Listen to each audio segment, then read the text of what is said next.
close to you if you want to. Put close here. All good. Right. And hello, everybody. My name is Faiz, and we're in ZA TV right now with my guest, Wonderboy. Sup? Now, Wonderboy is our own Malaysian pro wrestler from Malaysian MYPW, which stands for Malaysian Pro Wrestling. So, how are you, Wonderboy? Not pretty tired, honestly, today. I came back from training.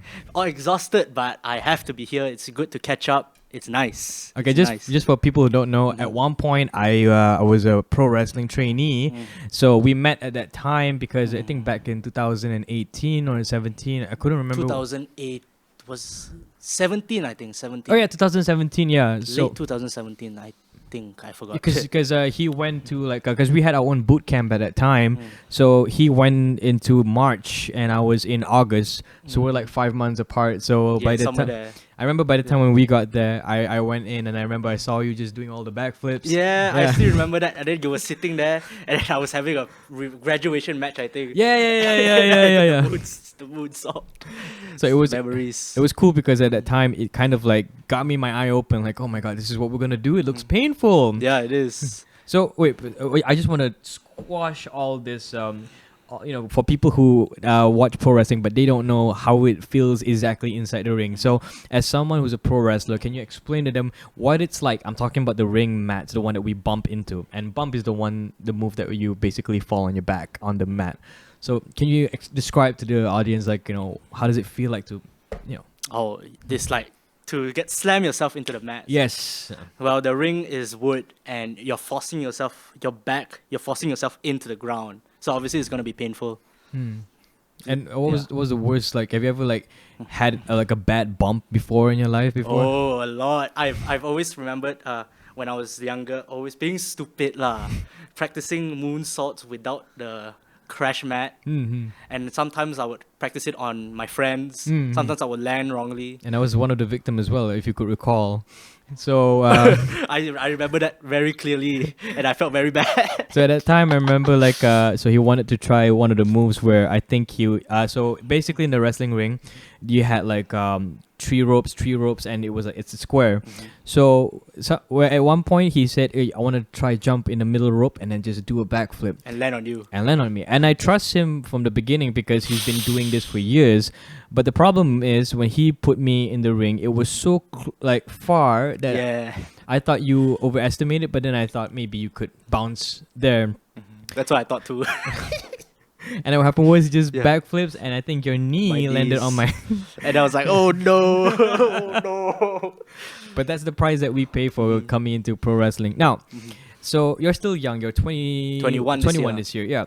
So as a kid growing up, I think wrestling, watching WWE has always got us to go to where we are today. So for you, who was that wrestler that sort of got you inspired to become a pro wrestler? Inspired to become a pro wrestler. This one. I remember my first ever favorite wrestler was Randy. I mean, no, not Randy Orton. That was the first wrestler I saw on TV. Oh, okay. But my favorite wrestler was actually Dean Ambrose. Okay. John Moxley now lah. Yeah, if you guys watching AEW, that's his new name now. John Moxley. Before that, he was known as Dean Ambrose. Yeah. The Shield. And then after that, I started liking Seth Rollins because I thought it was cool. And then now, I don't really have a favorite wrestler now. I just enjoy the art of just watching, Because it's different, because here's one thing that people don't understand. I think when you start training as a pro wrestler, you sort of see pro wrestling differently than how you did when you were a fan, right? Yeah. And which takes away the thrill of watching wrestling, honestly. It does a lot. Back then, I would say, "Oh my god, people fighting! I want to watch." Now it's just, I need to study this and study. Yeah. It's more studying now than it is you enjoy it. And we always look some flaws at what they do and trying to fix it and all. The drama, exactly. I love the drama back then. Now, please describe yourself as a wrestler. What style are you in? And for those listeners who are who couldn't understand the terms that we're saying, that's it. So, what form of wrestling? What's your style of wrestling? Well, mainly I go by high flyer, so I basically fly a lot.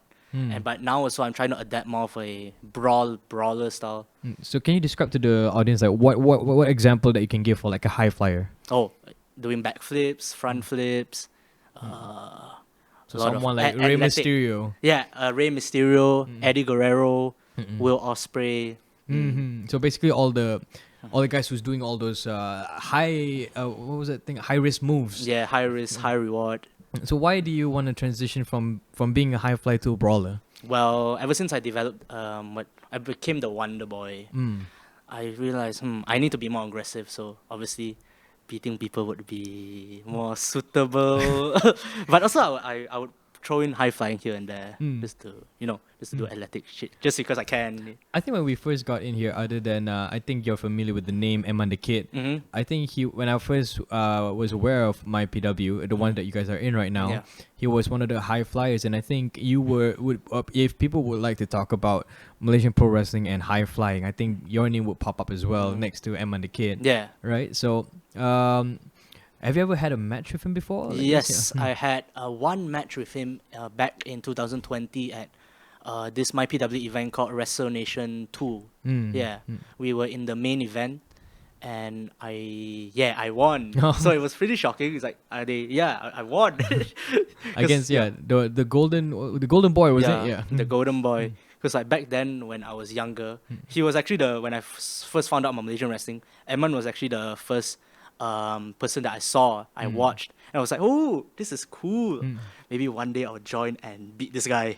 And then, you got to do what you want to do. So it's like, oh, okay. So remember, kids, don't stop chasing your dreams. Just like in episode 1, do not stop chasing your dreams. Yeah. Shout out to you, Aiman. So, all right. So I like that you're very enthusiastic about being a pro wrestler, and you kind of know your way being in it, and you've been in this industry for nearly about 5 years. I think somewhere that I started training early 2017. Yes. Debuted 18, 19, 20, 21. About 5-6 years, yeah. 5-ish years, 5.5 maybe. And not only that, here's a fun fact about Wonderboy. He also wrestled abroad as well. I remember at one point you wrestled with one of Singapore's promotion. It's called Grapple Max. Yes, Grapple Max and SPW. Oh, you wrestled. Oh, yes. Yeah. You with Andrew Tang, the Statement. Yeah, the Statement. Right. So, how does it feel like to wrestle abroad? How different is it from the audience standpoint? Oh, damn, they were tougher.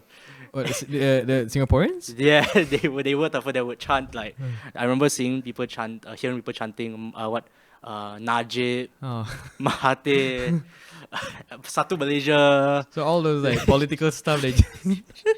So it's more how do you say, compared to Malaysia, going there it's more how do you say, it's more it's like there's less boundaries. I remember with the 2 times I went there, I got spat in the face with beer by my opponents. Oh my god. Yeah, which is okay. It's an experience lah. Right. But who do you find more enjoyable? I know. Okay, we're gonna be very honest here. Right? So you've been to Grapple Max, and you've been to SPW, and you also been to MyPW. Out of all the 3 promotion that you work with, which fans that you think God, I'm so happy that they're here? The fans. Which one do you think that has the most crazies, or the ones that you feel more amped up? Well, obviously I've been wrestling Malaysia longer. And I love every promotion I went to. I love every single one of them. They had their own, had their own experience lah. So honestly, there's not really a favorite. I actually like all of them. Okay. Has anyone from SPW or Grapple Max give you that that rub to the shoulder? You know what I mean? They give you that rub where they sort of give you some tips and pointers on how to become a better wrestler. And if so, who were the wrestlers that you think that sort of help you develop to who you are today? I've had a lot actually. A lot of everywhere I go, I'll always be learning new things. Even right now in Malaysia, I'll be learning new things. It's I remember what happened again? Andrew Tang actually taught me a lot. Actually, he taught me. Andrew Tang and Greg Loris. Right. They taught me a lot. Greg taught me how the more technical aspect. Andrew more of the how to develop better as a wrestler. Because he has a swagger. Yeah. You just come in there with that side. I think keep here. Yeah. Yeah. So everyone that I've met had their own ways of teaching me lah. And I, if I'm correct me if I'm wrong, I think you had one of the Japanese legend Emi Sakura. Yeah. As Oh well. yeah, Emi Sakura also Yeah, back yeah. here in Malaysia in 2019. Yeah. And now she's part of. I don't know whether she's still in AEW. Is she still in there? I don't know, but I remember I watched her a lot in AEW. And what was it like? Because I understand that the Japanese style of pro wrestling there's that discipline that they have, and the way they do things is a lot more technical, right? So, It's a culture shock. really? Yeah, she taught me a lot actually. Like how do you say? She taught me correct techniques. She taught me how to do this, how to do that, how to. I remember seeing her actually teaching Nor Phoenix Diana, who's now in APAC Wrestling. Right. She taught her how to do a crossbody way nicer. So I think that's something that like tips that she can give us lah. Because like the crossbody is very basic move where you just basically just jump through the air. How did she make it look a lot more nicer? Oh, like, I remember she told Phoenix to jump higher, straighter. It was very nice, very nice. So even the smallest of things, he just corrected just to make it look much more better. Yeah.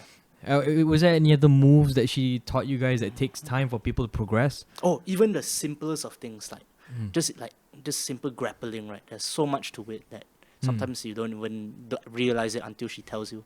So it's a lot more different that people just do like what they do, and then all of a sudden she's there just like correcting here and there.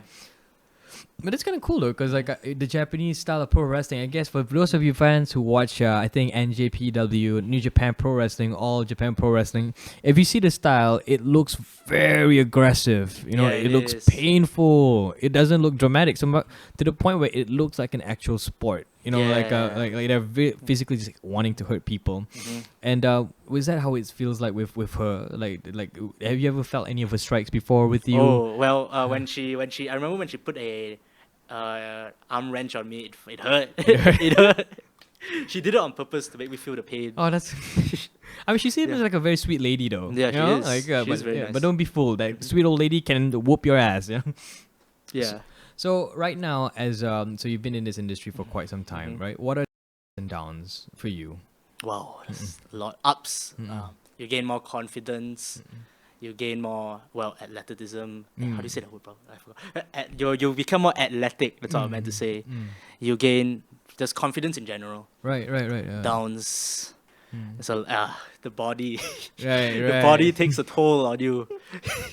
Right now I have problems with my lower back, my wrists. It's less mobile than it was when you first came. Yeah, that's why.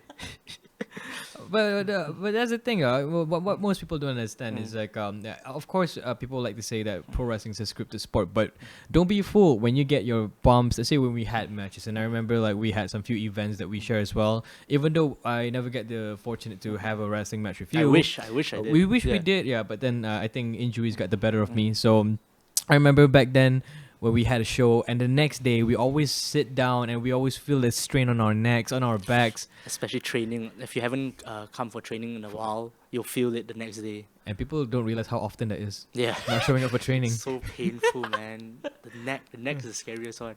Yeah, but then like you have to protect your neck. I think for like as a pro wrestler, like okay, in your perspective, and this is just based on yours alone. Like, so right now, especially in the modern time, when we see some different promotions, right?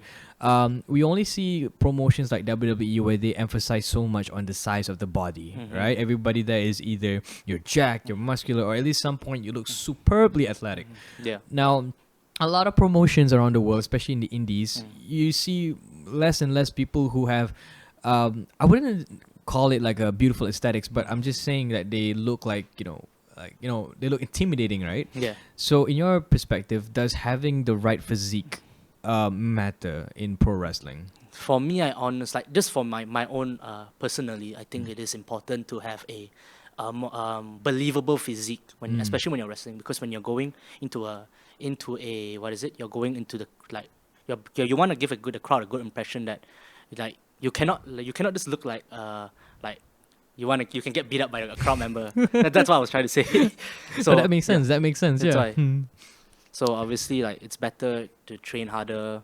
Make sure you don't have to be like super jacked, but intimidating enough so that it's believable. So that you look like you're like basically that you're that person that nobody wants to mess with. Like they'll think twice, kind of like that, right? Yeah.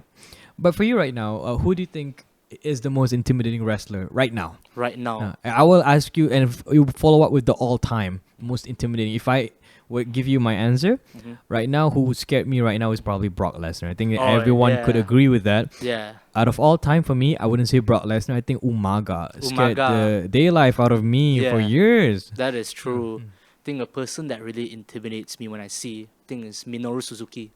Okay, yeah. He has that face, you know, He just has calm. that hair. Yeah, no, he has that towel and then the shadow just walks. Yeah. Yeah. And also Samoa Joe. Right.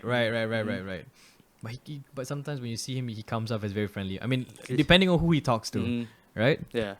So, also, like, what's your goal for the next 5 years? You know, I really want you to be in pro wrestling for quite some time. And to be honest, and we've seen a wrestler from Singapore, I think Traxxas now goes by a different name.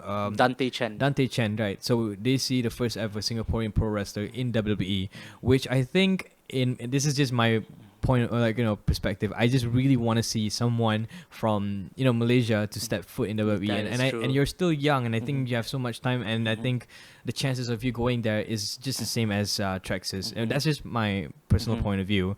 So, how would you like, for someone who's here? What would you think? What would be the necessary things to have in order for you to go to WWE? Because as far as I know, it's about like 1% of people around the world that get the chance to go to these big promotions. Yeah, well, obviously you have to have that it factor. Like, in order to get there, you need to obviously have to have the look. The look is very important, actually, especially in WWE. I've learned that it is very, very important. Also, you have to make sure that you can work in the ring, make sure you're good enough. You cannot just go in like and not know what you're doing. Well, I think there's still a lot of things to work on before I can actually, like, maybe, hopefully one day get to that stage. But I think you already went through different places around Southeast Asia, so I don't see, why not that you get a chance to go through that.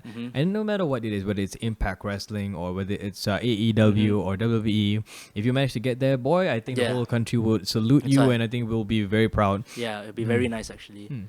So it's right now in MYPW, how is it right now? Right now in MYPW, actually very good. We've had we've had new our coach Carlo. He's been teaching us a lot of new things, and we've been training weekly. Carlo Cannon. Yeah, Carlo Cannon from Australia. He's been teaching us. He's been teaching us new stuff weekly, every weekend, and not only that, we have classes every week, online also. Oh, I see. So he'll teach us the other stuff about wrestling, like how to make sure your character is on point, how to make sure you don't say anything dumb. Could you explain this? Just because we were talking about characters, could you explain to us, like, who is Wonderboy? Oh, Wonderboy. Yeah, who is Wonderboy? That is something to work on also. But Wonderboy is basically because back then when we would come off as JY Eagle. I mean, I think the name itself just sort of like speaks for itself. Like, you're a high flyer, you know, you're soaring to the skies. Yeah, JY Eagle was like high flyer. How different is it from JY Eagle to the Wonder Boy? Well, JY Eagle, I honestly back then, it was fun at first. I started off, it's actually a complicated thing, let me tell you. Like, started off as the Shining Hope JY Eagle. So I didn't even know what that means. Like, so okay, we just ran with the name. Yeah. So I remember having a match with Cornelius Lowe, who's right now the MYPW national champion. Oh right, yeah. So ever since that, the JY Eagle has been evolving over time to becoming the one true hero. So I had the cape and then everything. Like a superhero. Superhero. I remember at that time you had like a rival with Orion Black, I think, which is someone I think is the best, I think, sort of villain to you becoming the hero of it, right? That was in Mall Brawl also. Like, yeah. Oh yeah, Mall Brawl. That happened in I think it was a Paradigm Mall several years ago. Yeah. That was hype. I think that was the first time I think Malaysia actually had one of those like indoor professional wrestling, because they already have MMA there for like I think Mima. That's what it's called, right? So, but again, sorry. Please, sorry. Explain to us about the Wonderboy character. So like after that, right, I realized I think I can do more with myself because I don't really see this working out anymore. So I wanted to try something new. I got inspiration. That's what I was talking about. When I went to Singapore, I had inspiration. I was in Grapple Max. I was wrestling my opponent. His name was Showtime. What was his name? Val. Val Venus, yeah. He was yeah, he was the first person. Val Senin. Yeah, he was the that was first. his name back then. He was the first opponent that I had as a pro wrestler. So yeah, Val, if you're listening to this, shout out to you and hope you're doing well. Yeah, so he had that swagger. So it's like, And then after like a year, I mean not a year, a few months later, I went to Singapore again for SPW. I met the statement. He had a personality. I was like, oh, you seem nice. You seem cool. So basically, that arrogant dude, like very like walk the walk, talk the talk kind of character. Yeah, so it's like, okay. I'm taking inspiration from these guys. What can I do? So I decided, okay, I'm going to try something new. The Wonderboy. We're coming in with a car. The tiny car. Yeah, that was when I was in APAC. Right. I came in the car with the glasses, with that damn. I think it was like a Hawaiian shirt, wasn't it? That blue Hawaiian shirt with the tight pants. Yeah. And that chain also. Yeah, with the sunglasses too at that time. I remember that.